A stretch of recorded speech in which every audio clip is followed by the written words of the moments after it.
Back, everyone, to Master of the Universe Horror Podcast. This week, we're talking about the 6th installment of a Nightmare on Elm Street franchise. And this one's named Freddy's Dead, The Final Nightmare, but it's also known as A Nightmare on Elm Street 6, even though most people don't call it Part 6, but it is the 6th one here, dude. Joey Cage along with Christopher J. Now, Chris, dude, are you ready for Freddy? Freddy! Oh, I'm always ready for that one. I'm always ready for Freddy. He's ready for me. So this one came out in 1991, and this was supposed to be the last one. Go ahead, September Chris. 13th of 91 to be exact, and on a budget of $10 million, grossed about $34.9 million at the box office. You gotta say, that's pretty good. That's pretty good. Now, for me, September of 91, I was just starting 3rd grade, so almost 9-year-old Chris Caron. So. Almost 9-year-old Chris Caron. Yeah, this one did better than the previous one, part 5. It was on a budget of 8 and made around like 22 million or so. So basically, it was kind of going downhill. So they were like, "Well, fuck it, let's just make it the last one." Of course, it wouldn't be the last one because we still got, even in this series, even though there's a remake, because after this they came out with New Nightmare, which we'll be talking about fairly soon. And this one's directed by Rachel Talalay. Now, she worked with New Line Cinema, the production company, since the first film. So you would think, that someone that's been there since day one, how you feeling? They would have a good sense of Freddy, especially when you're there for the early days, because I think you can agree that Freddy's he's changed over time, right? I would definitely agree with that. Yeah, when do you think this is number 6, out of the 6, when do you think Freddy started changing?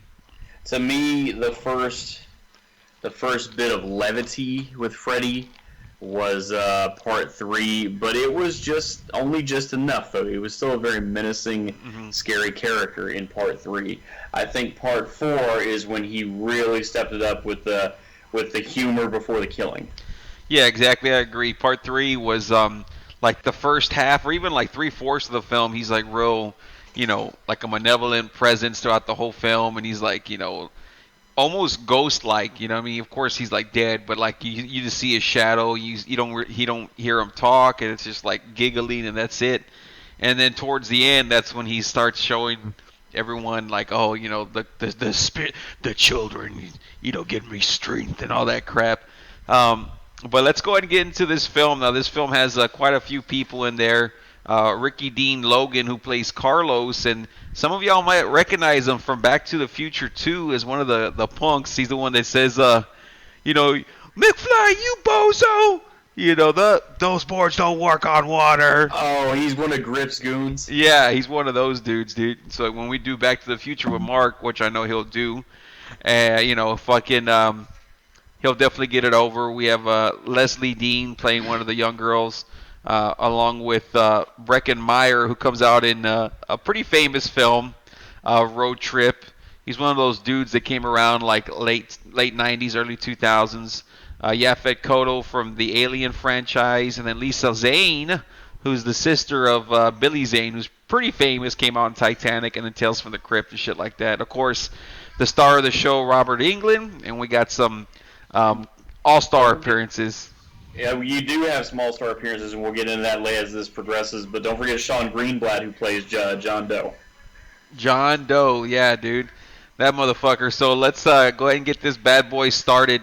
So it gives us kind of like a War Games kind of intro. It says like, basically, it's many years after the previous film, Part 5, and Freddy's killed nearly every child or teen in Springwood, Ohio, except for one person who's our like supposed to be lead, or who we're under the impression is the lead, John Doe. What did you think about that whole intro scene? And yeah, go ahead, whatever you got to say about it, because it's weird. And here's where it enters is, a teenager having a bad dream, to start off a nightmare movie, surprise, surprise. Yeah. But he's in a plane, and he's really scared of just being in the seat he's in and just is not comfortable, wants to get off that plane. And that old expression, it's better to be on the ground wishing you were in the sky than to be in the sky wishing you were back safely on the ground. Well, he's in that exact position. So now he's asking to move. He's asking for oxygen tanks. He's asking for everything because he's just fucking paranoid. That shit's funny. Yeah, I forgot about that shit. And even the woman, the bitter old woman next to him is like, quit being a pussy. Yeah, exactly. And then the little girl, who we'll see her again later, she tells him, "You're gonna survive because he's gonna make you help him because you're the last." And that's very prophetic because we are gonna see how that plays out. Yeah, for those of you that haven't seen the film, obviously there's gonna be spoilers in our podcast because we're talking about everything. We're breaking it down. But he's seeing this vision of who the fuck is this? And I think I mean, when I think about it now, it's like, yeah, I guess they had the idea because you always see little girls jumping rope, singing the Freddy song. So I'm sure like you thought it was just like some ordinary girl, like just like all the other Elm Street chicks, like, or little girls, you know what I mean? That's just, giving us like whatever, like leading us along this trail. I didn't think it was going to be someone that's like an actual star or some, supposed to be the star because, spoiler, Freddy has a child and it's not John Doe, it's Maggie, and that's supposed to be small Maggie. No reason to think different, Yeah. So, yeah, he's on the plane, and then he fucking wakes up in his bed, and then we finally get to see Freddy. Now, when you saw Freddy, roll on up in the Wizard of Oz, Wicked Witch of the West gimmick, dude, what were your thoughts?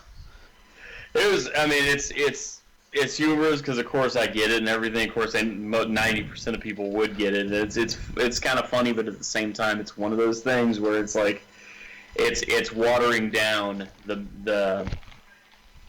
it's watering down the dominant, fearful aspect of Freddy because he's being funny.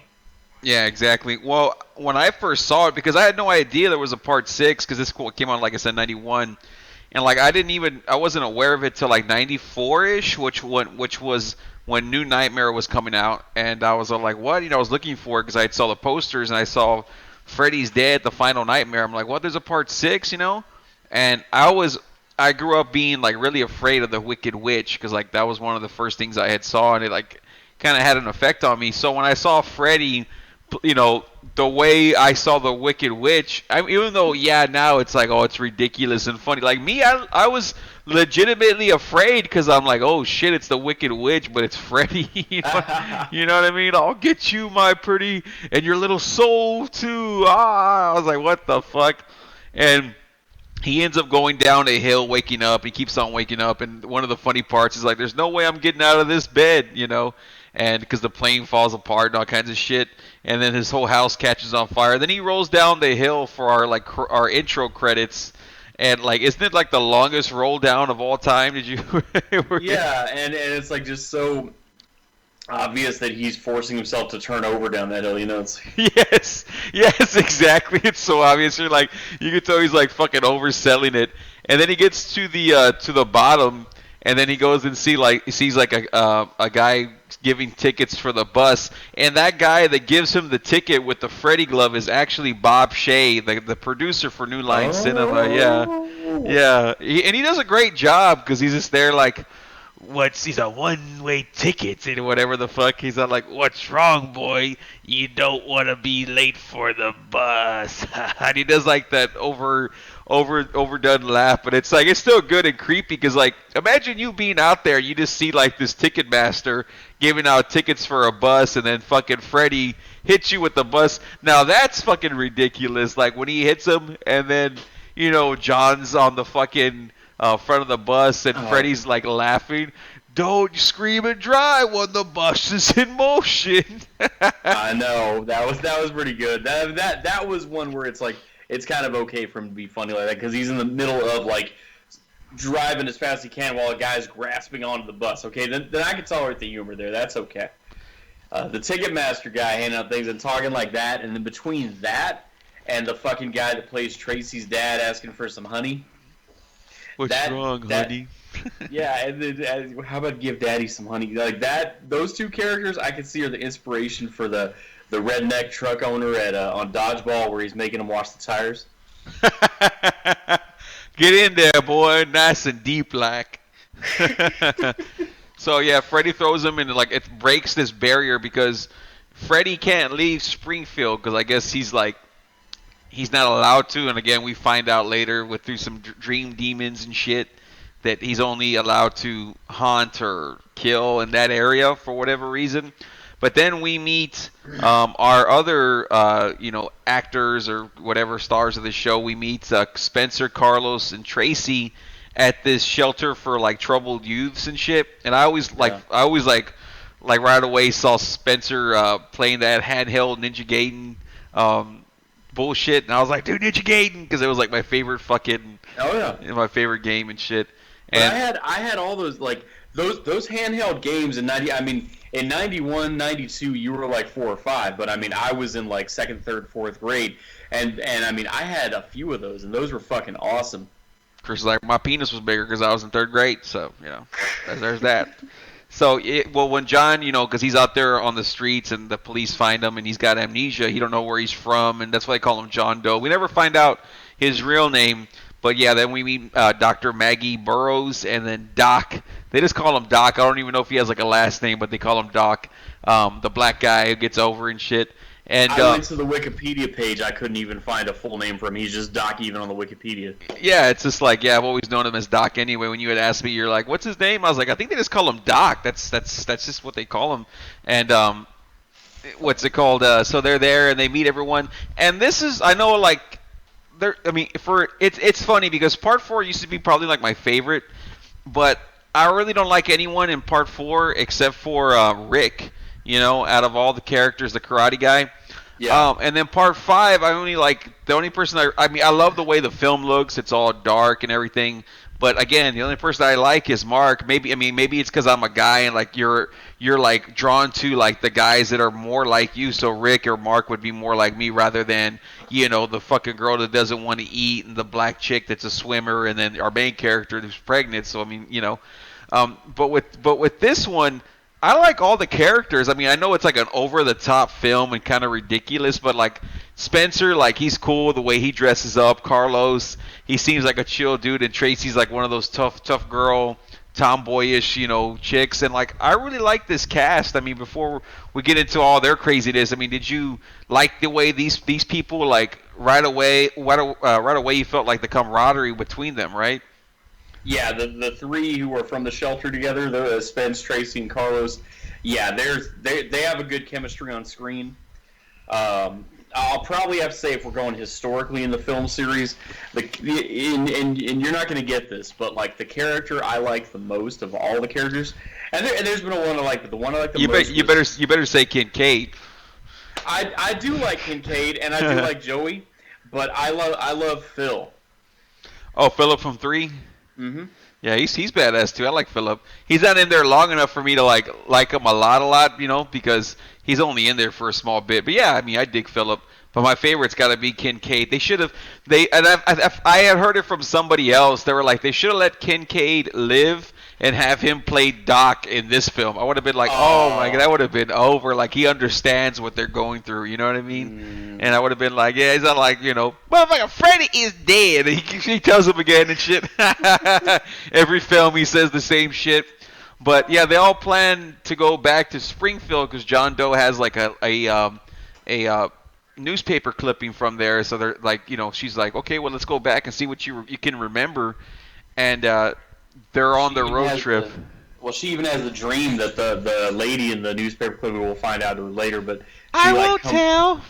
and yeah, it's just a Kruger death, Kruger disappearance, whatever. Yeah, and then like you said, they get in the van. John, and that's the thing. Like you're gonna laugh, but of course, I watched this movie twice because I watch every movie twice because I want to make sure I catch things and get things. Yeah. So I didn't get. I was like, why would you?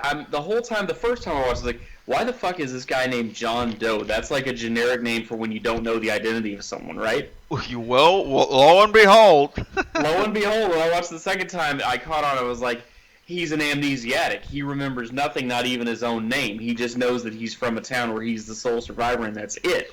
But he he keeps saying that. Wherever I'm from, I'm the last. He keeps saying that. I forgot about that. Yeah. Yeah, and so because of that, and so they think he's some ordinary junkie on the streets. The cops scoop him up, throw him to the teen shelter. Maggie interviews him and says, "You're amnesiac. You're telling me you're from this place, Spring, or I can tell you're from this place, Springwood, because the newspaper put me. So what we're going to do, we're going to take you back there so we can see if we can trigger your memory again." Well, in that process, fucking Tracy, Carlos, and Spencer jump in because they want to get the fuck out of there because they hate that place.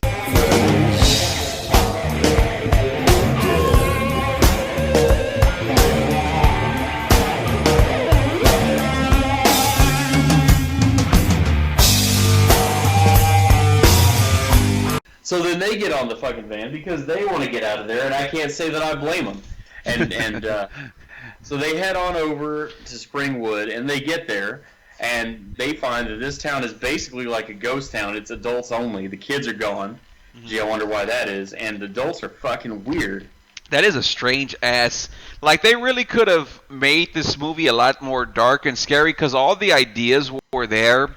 It's just, I guess, I mean, maybe we can blame it on the director, but like, isn't it freaky that they show up and like there's no kids? Like they pointed out so you'll know. They're like, anything funny about this circus? You know, it's like there's no kids, and I'm like, oh shit, yeah, no, I didn't really think about it till they pointed it out, which made it even more because you just see like a bunch of old people running around. You know what I mean? And Roseanne and Arnold and Roseanne Barr and Tom Arnold. You know. Yeah, then they show up and I was fucking laughing because of course everyone knew Roseanne during that era, or they grew up in that era, and she's like, "Do you want to come live with us?" And like, "I promise to keep you safe from him, and he won't get you." And then Tom Arnold comes up, Tom Arnold comes around, he's all like, "Ethel, they bring him." Yeah. The most ridiculous acting I've ever seen in my life and shit. And I didn't catch that line where he says, "Ethel, kids bring him." Yeah. I didn't catch it the first time. I did the second time. Yeah, and then and it's kind of like dark, because then there's like a bell rings, and then he's like, "You see what you done, kids?" They're like freaked out. They're like, "Oh shit," and so yeah, it's really really disturbing when they get there, because yeah, like they were in the back, and when they hit the brakes, they're all there with them, and then they tell him to go ahead and like, for whatever reason, she's all like, "You need to go ahead and go back." Maggie tells them because she's there trying to get John his shit together. So I go ahead and head back to like the fucking troubled youth shelter, and I'm like, "You're really gonna trust these kids? 3 kids in a van? Like these people are obviously they have problems already. You're gonna give them a vehicle, and you want them just to go back to the shelter like." When they're not gonna go ahead and fucking do that, you know what I mean? Like, I thought that was pretty dumb for them to do. Oh, yeah, and then that, and then also, fuck, I lost what I was gonna say. Oh, I was gonna say that town fair scene. That part of the movie felt very early seasons of Tales from the Crypt. Yeah, it did. It was that dark. Like, you weren't sure, like, if it was, like, kind of cheesy or dark at the same time. But right. I liked it. I liked it a lot. I mean, it could have been done better, but it was cool. And I guess that's why I like that movie. Like this movie, because I'm a Tales from the Crypt mark, and of course this is like just like that. It's kind of like ridiculous, but it's like it's fun. Like, I had a lot more fun with this film than Part 5, and even Part 4. Like, I understand those films did better, and like they probably had bigger budget. Well, I don't know if they had about the same budgets, but I know here, like, they just let the gloves off and let them be stupid. But I just had more fun here, I guess I can say. But so one of the coolest parts in this film is like, if they're like, okay, we're gonna go ahead and head back. Yeah, right. And they get lost. Well, I don't know if they want to head back or what, but they're going back home apparently, or whatever. And they start going in like a rotation, just like in Part 4, where they keep on ending up at the same spot. They keep on ending up on Elm Street. And that's kind of weird because like everyone's awake, so it's like Freddy can control the real world now and keep these people from leaving, period, like once they get there. So it's kind of like, they're changing the rules as they go about the story. And the cool part is they pull up to a house to crash at for the night. And it's like this regular, pretty nice looking home. And then once they get in there, like it implodes on itself, and then like the sign comes up that it's 1428 Elm Street and everything like that, and the for sale sign just catches fire. Yep. Did you? As soon as they walk in, the for sale sign up in flames. Yeah, it goes up in flames. Yeah, dude. So that's when everyone's kind of chilling out. What's his name? Carlos. Knocks the fuck out of that bed, because it's got like 12 pounds of dust on there, and he's the first one to go to sleep, and then he ends up in Freddy's dream, which is our first real dream sequence, because John Doe's, we don't know what the fuck's going on, but our first death dream sequence. So what'd you think about Carlos's dreams when he gets there in the boiler? Yeah, he's in the he actually sees his mom, because like all these kids are abused, or they have like problems with their parents, most of them. And his mom used to stick shit in his ears, so he sees his mom. And you had mentioned it the other day. You're like,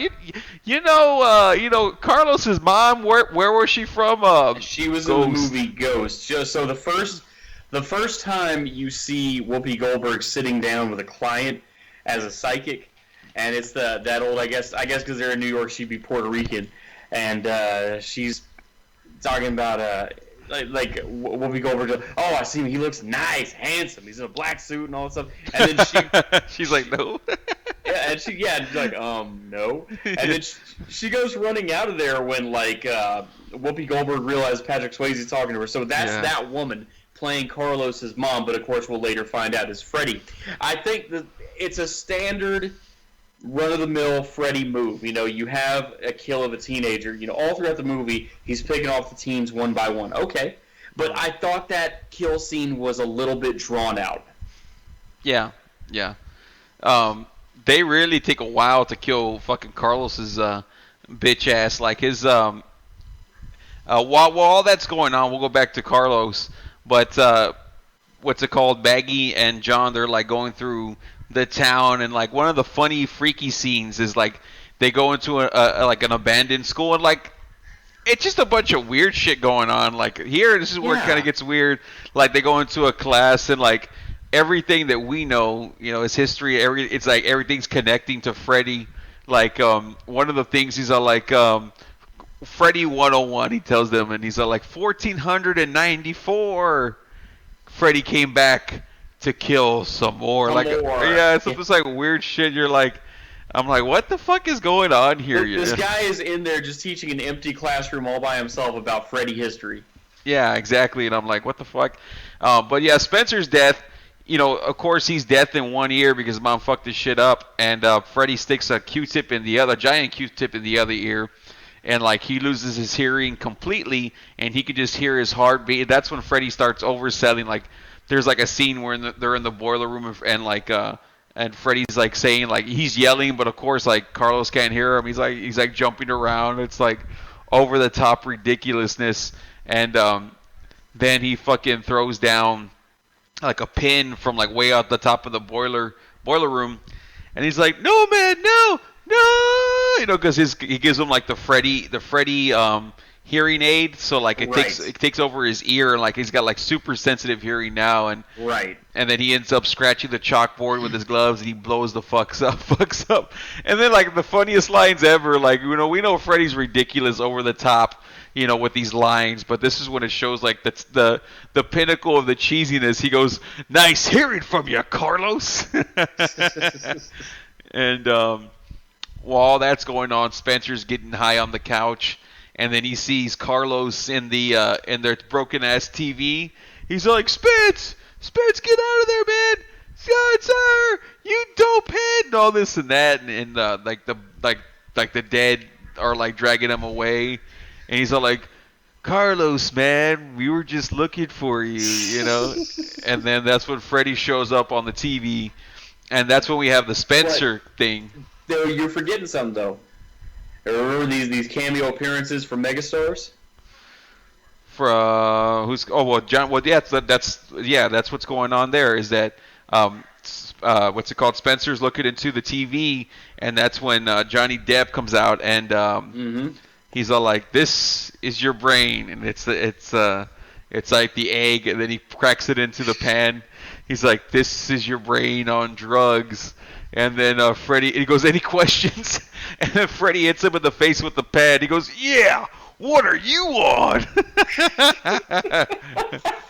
He's like, "Hey, Spence, let's trip out." And then there's that in the Gata da Vida and shit. Like, and then doom doom doom doom doom doom bam bam. It's that psychedelic late '60s rock. Yeah, for stoners. Yeah, exactly. In the Garden of Eden, baby. I remember hearing that like and just jamming out. It's a cool ass tune. Now that I think about it, I guess that'll be. I forgot that one's even in this film. I just know Freddy's Dead, that over ass song. But I'll put both of them in there hopefully. And Spencer gets taken into the dream world, and he's like fighting his dad like on an NES. And then Freddy's got the power glove. So Freddy's using his glove as a control. He's like, now I'm playing with power. because they actually find Freddy in the kind of backing up there. They know that Maggie. I forgot how they actually do it, but like Maggie and John Doe find out where they're at because I think Tracy ends up taking off in the van and bringing him up there like, Spencer, he's too wasted and all this and that, but he's like in the TV and all this and that. But John Doe and her go into the dream, and they find Freddy, playing his game in that little room, and then she kicks the controller out of his hand, and that's when he starts using the power glove and fucking kicks Spencer into the fucking the pit of his dad, who's like wearing like a tennis outfit, which is fucking stupid. And he's like, be like me, be like me, be like yeah, be like you. Yeah, not gonna be like you, be like me. I forgot about that shit, dude. Be like me. And this was so nostalgic for me because like I remember, 1990, 1991, everything was Nintendo, and all the commercials back then were, now you're playing with power, Nintendo power. Yeah, exactly. That was the year that it took. Yeah, this is 91. I mean, this was like at the peak of it. I know like people will say like late 80s. Like for me, I mean, people were still loving the fuck out of Nintendo in 91. You know what I mean? When this shit came out. But I was just going to say, but that's like, back in those days, I remember this. Like, I had like in elementary school, you had a lot of friends that you go to their house, they come over to your house, and like I didn't have. We had the coolest thing we had was the Nintendo Max controller. It was like a steroided version of the regular controller. It was nothing though. But the kids, it didn't matter if they were a nerdy kid or a cool kid. If they had the big ass like laptop size thing with the joystick on it, and if they had the power glove, they were fucking cool.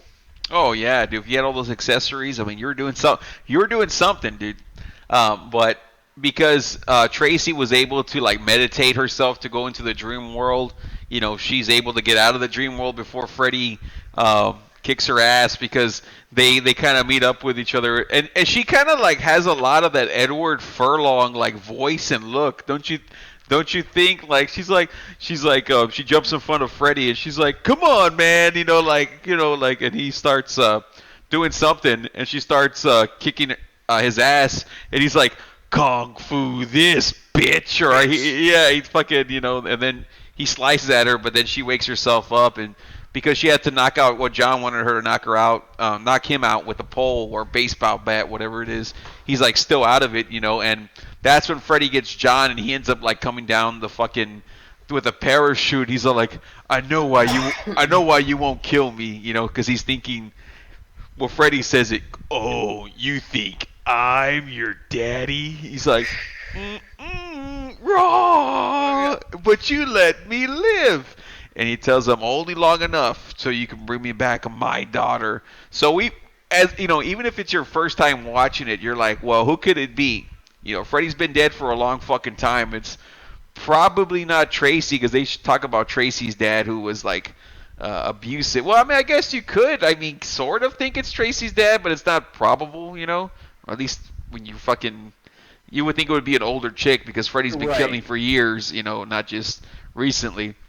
Tracy is a teenager, so I mean, as old as Freddy was at the time when the drama with him went down, it's not logical that she would be the daughter. Now, when he says just long enough for you to get my daughter back to me, and then he cuts off the parachute, that then is like, again, connections I didn't make in the first time of watching it, and I made in the second time. So in the second time, I realized at the beginning of the movie when he drops him off in that Nowhereville, and he says, "Be a good doggy and go fetch." Yeah, be a good dog and fetch. But now you know what he's fetching for is he's fetching his daughter. Yes, exactly. Yeah, but I just thought he was just trying to get like more kids there. But yeah, now we understand. Oh, it's his daughter. So when he cuts off the parachute, he falls into this bed of spikes. But of course, he does like the Looney Tunes gimmick where he's like pushing it like just in time for him, and he wipes the sweat from his brow and all that. And John tells Maggie, like it isn't a boy, it's and then he dies, and they all end up back at the shelter with Tracy, and no one could remember John, Spencer, or Carlos. The only person is Doc, and Doc, he's all like, tells them like he's learned to control his dreams. He's all like, but this motherfucker, this motherfucker's learned to go ahead and mess with our reality and all this.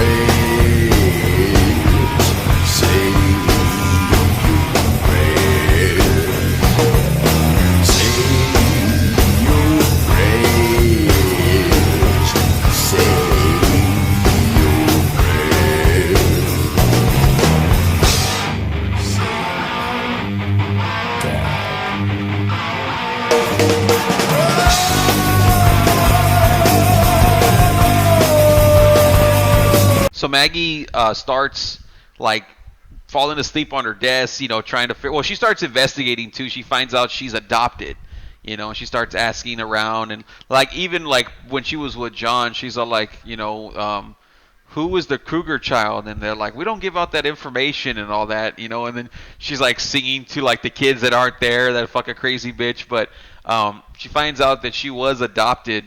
And I don't know if it's like toward though. Yeah, this is like around this time because I know I kind of get confused. I know there's a part where she like sees Freddy. Yeah, she sees Freddy like in her dream or something like that, and he's there like tapping his toe, and like she kind of like confronts him saying like, oh, I'm your daughter or whatever the fuck, and he's like, but you did. Oh yeah, that's what it is. So yeah, she has. I can. Yeah, go ahead, dude.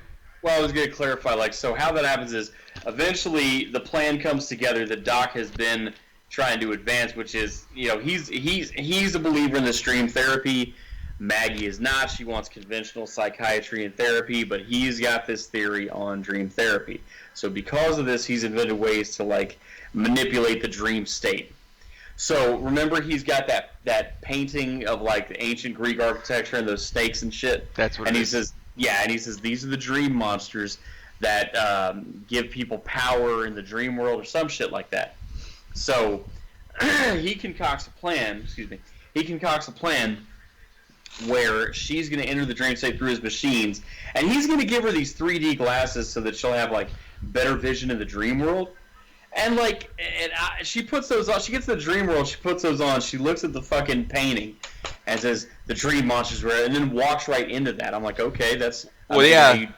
Well, that's at the very end. But before all that happens, she starts starts dreaming about her mom's demise, where she's reliving her as a little kid. She's starting to remember. I guess now that she's figuring out that she's adopted, and she's coming out from somewhere, and then her mom's like, I won't tell, and he's like, go inside, honey, and that's when she goes in there, and we see all the old Freddy's basement, where it's all different kinds of gloves and all kinds of weird shit and newspaper clippings, and we see it it says the Springwood Slasher, and that's when she comes back out, and fucking Freddy strangled his wife Catherine to death and shit, or I think that's her name. Her name's Catherine Kruger, but her mom to death. And he's all like, mommy just had to take her medicine, And he's all like, but she won't tell. And she's like, no, And then that's when Freddy comes up from behind her as in his Freddy gimmick, and he's like, but you did tell, didn't you? And all that. And that's when he pops up from the cellar, and he's all like, every town has an Elm Street. That's what I was looking for. Okay, you're right. That's what it was. I remember that. She has the dream, and she's in like the pigtail, old school '60s look. Yes. And I'm sorry, I forgot that. You're right. And then she's coming up from the cellar, the basement, whatever. Yes. And he goes up there and he says, and she's like, but this isn't Springwood. And he goes, yes. Every town has an Elm Street. Yeah, that's what that part. And then that's when Doc is like, we don't know it's a dream until like after the fact, but he's like going into the like gym area, and he's like, because he sees like the heavy bag swinging, he's like Tracy, and then we hear like, Doc, get me out of here, and then he's like looking around, Tracy, where are you? And he grabs a bat, because I guess he kind of like figures like something's not right, you know what I mean? And he's checking all the lockers, and then he turns around and it's Freddy, and he's all like, they start bullshitting with each other. And it's fucking hilarious because like Doc just starts beating him up with a baseball bat. And like I know a guy. Yeah, I know a guy that gets over with a baseball bat, and that's that famous funny ass thing that I always liked as a kid because they actually like reference the other films. Once Doc thinks he kills him, and he tells him like first they tried Barry. Burn me. Yeah, burn. I got it because the guy did on Messenger earlier. Okay. First they tried to burn me. Then they tried to bury me. Then, the funniest of all, they tried to throw holy water on me. And he goes, but this one's my favorite. He throws him the finger. They even tried holy water. Yeah, and then he like flicks his hand, and the fingers come back. But I just keep kicking, And I was like, oh shit. That's when Doc wakes up and he rips Freddy's sweater, just like in part one. It's like basically a part one rip off, like. They're like, if we can take him out of the dream, then maybe we can kill him. And then that's when he's like, tells him about the fucking the glasses. Like, these are whatever you want them to be. You can see through his deceptions and all that bullshit. You know what I mean? Like, we're like, man, we're really coming up with shit off the top of our head now. You know what I mean? And that's when she sees, like, she goes into Freddy's mind. Like you said, she goes and sees those demons. And like they're like all moving around there. And I mean, I hate that whole bullshit that like Freddy got his powers from dream demons. And I'm gonna talk about it when we talk about Insidious 3, about how the less you know about your fucking horror villain, whatever, the better, because it makes him more mysterious and it's badass. And with this one, it's like we didn't need to know all this stupid shit about Freddy. But she goes into these doors in his mind, and we see when Freddy and I started laughing because I always listen to podcasts whenever I want to, like, for my favorite stuff, like especially Freddy films. And I started laughing because I was like, it like makes no sense when Freddy's like in school and he just pulls out the gerbil and he starts like hammering it like all fucked up, And the kid starts chanting, "Son of 100 maniacs." He's like, yeah, and this guy, I was laughing. He goes like, "How do they know that?" Like, hi everyone. This is Frederick Krueger.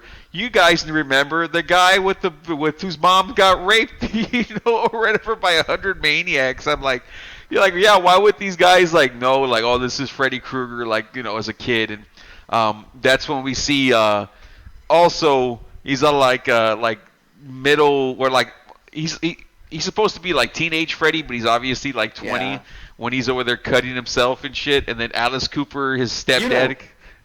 You don't mean a movie would use a 20-something to play a teenager, do you? Oh yeah, just like Grease do when they're like 40 and shit. When they're like 40-year-olds playing teenagers. And he's all like, Freddy, he's all like, are you ready for your medicine, boy? And all that bullshit. And he's like, the secret to pain is this, like, you just need to stop feeling it, and all that. And he shows him the blade. You're right, that was fucking Alice Cooper. Yeah, it was Alice Cooper playing his fucking stepdad. And I think that was the last flashback. It was just like those two things from what I can remember. No, they showed the adult scene where he murders the mom and then she witnesses. They go to that too. Well, that was earlier. Yeah, that was earlier. Yeah. But I thought they still did it again in that. Maybe I'm wrong, but Yeah, and you notice too, like how if Freddy was like 30 something in the early 60s when the murder scene happens, and you think about it, then if he was like a 10-year-old kid killing the gerbil, that means that would have been what 25 years earlier, so that would have been 1940 roughly. Yeah, that's what it looks like. Yeah. So in 1940, Freddy is somehow going to an integrated school. Don't you just love that? Yeah, exactly. Everything's fine. I think it's crazier that Freddy was able to fool his wife to thinking he was normal, dude. I know a guy. So after all that bullshit, she pulls Freddy out of the dream, and like it looks weird, like he's got like tits on his head almost, because it's like pulling him into the real world. And it looks pretty weird, and they end up in the in the real world with Doc, and Tracy's like, "Where is he? Where's the fucker? She's like, I had him. I had him." She's they're like, "He might still be here," and that's when they go to like the basement, to where they talk about it like earlier in the film that there are like a bunch of like weapons down there in the basement basically that are caged up, and that's the final supposed to be grand battle with Freddy Krueger, and it's Maggie, and it's kind of a letdown. Like, I mean, long story short, like they finally show Freddy like without his makeup, and he's all like, "I tried to be good, I tried so hard." He's like talking to Maggie, and she's like, "I know, Daddy," and all that, and then he still tries to kill her and all that bullshit. I saw right through that. He's Freddy. He's gonna visually deceive and then show his true self once he attacks. Yeah. So they start. She starts. I'm surprised she didn't have a Gatling gun and everything else, but she's throwing like ninja stars and knives and all this kind of shit. And, whoops his ass, and he gets like stuck against the wall. And then she puts like a pipe bomb in his because he turns into real Freddy with all the burns and shit, and breaks his fucking hand. Nothing like over the top interesting. It's just like, how can we beat the shit out of Freddy, but like whatever. And it's just Maggie and her, because like Freddy like locks the gate or whatever. So instead of Doc and Tracy being able to help, it's just Maggie and him. And she ends up putting a pipe bomb in his mouth or in his stomach, and gives her in his torso. Yeah, and then gives him a kiss. He goes, "Happy Father's Day, Daddy," or "I love you, Daddy," some shit like that.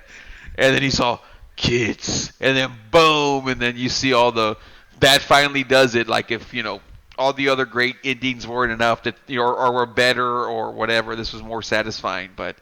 And then that's the end. And like my favorite part of the film is when they have that little fucking Freddy's Dead like music video at the end. Did you like that shit, or did you like the ending, or what's going on with all that? I did, because it was showing like the whole history of all 6 movies, in the ending credits. Kind of like how on Rocky V, when they thought Rocky V was definitely going to be the last one, and the ending credits, they're showing all these still frames of the older movies, and then mixed with a couple from the current one. Yeah. And I thought it was great, and I liked it here too. It was great. Yeah, no, I did like that one. Like when I was a kid, like me, a music guy, but when I saw that, I was like, man, this is awesome. And Iggy Pop doing that bad boy. But yeah, Freddy's Dead, the final fucking nightmare.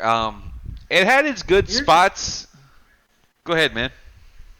I was gonna say, here's the thing. In that final scene, I don't get why she had to have that whole like all-out fight and try to bring him back in the real world to kill him and all that stuff. I mean, if she's wearing 3D glasses like that, all she's got to do is look at this sweater and this fedora. Dork thinks he's gonna drown. Like he's fucking Marty McFly and shit. Look at this! Yeah. Look at this life preserver. Dork thinks he's gonna drown. Yeah, exactly. But yeah, Freddy's Dead. It's got some cool spots, but they kind of like just. It's like they should have been like a fine-tooth comb to kind of go through this and say like, well, we've done all this great shit for him. Do you really think this is a satisfying ending? I think not.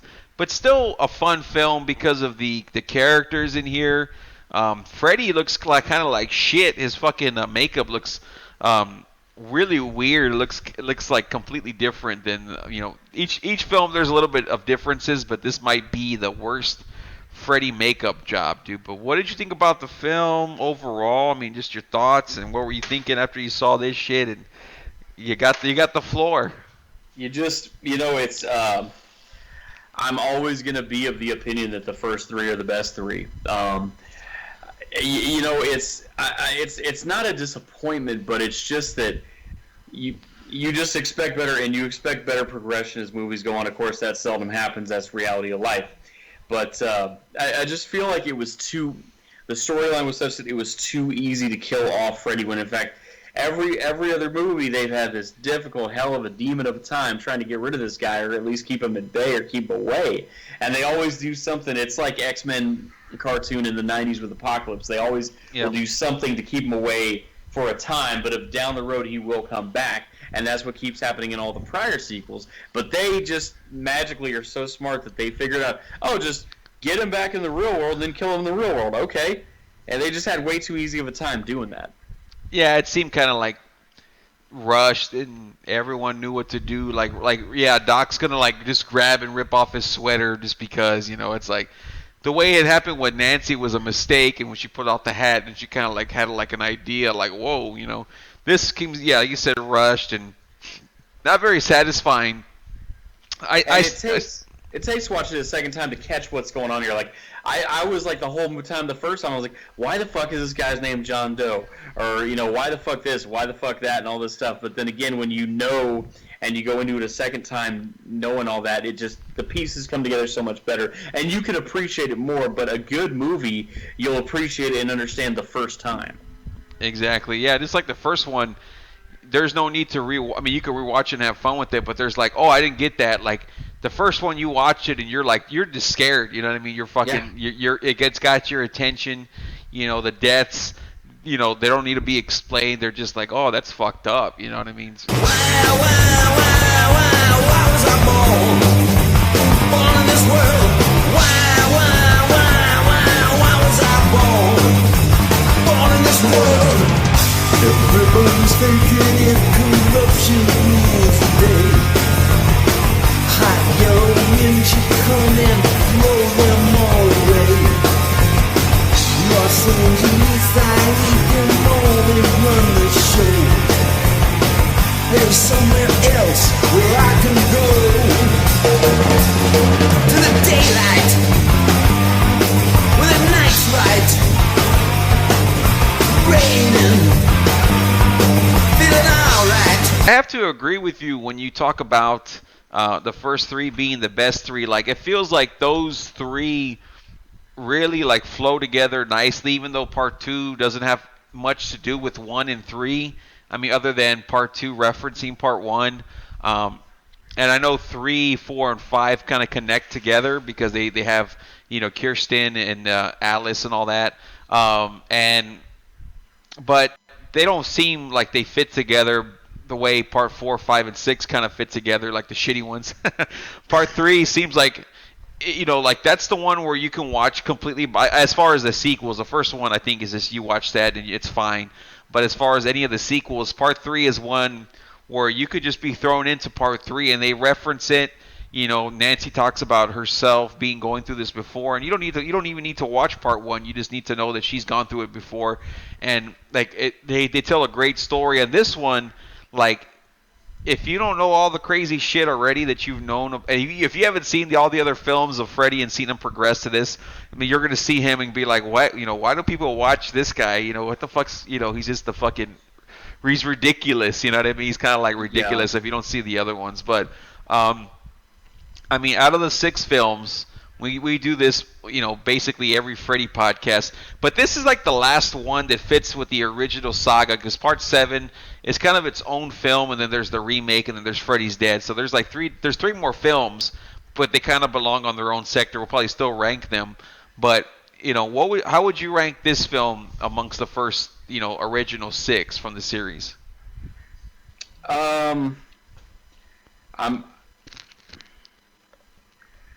I'm probably going to put it as number 5 of the 6. Okay, so which one do you think is worse than this one? The one I liked the least, honestly, was part 4. Yeah. It's funny because it used to be my favorite, you know what I mean? I used to like it, but now I go to it, I'm like, I don't like, I really hate Tuesday night playing as Kirsten. Like, I'm just like, it's not interesting. The deaths, the ending, I don't like the fact that Alice is just like all of a sudden a badass, like, you know what I mean, just out of nowhere. I haven't had any other than us like seeing her like point of view in the whole movie. Like, I'm not really connected with her. Part 5 at least looked cool, But this one, like, you have fun with the characters and shit. Like, like, I'll watch this one more than I'm going to watch Part 4. I definitely agree with that. But Part 5, if I'm going to say, hey, let's watch like a Halloween type movie on Halloween, it's like, yeah, I'm going to watch 1, 2, 3, 4. I mean, 1, 2, 3, 5, and then probably this one over than 4. So I have to agree with that one, man. But we, and we got 3 more films left on this franchise. We did the first 6, and there's only 3 more left, so we'll definitely be going into those in the upcoming weeks. And hope you guys enjoyed this one, and I'll see you on the next one. Peace.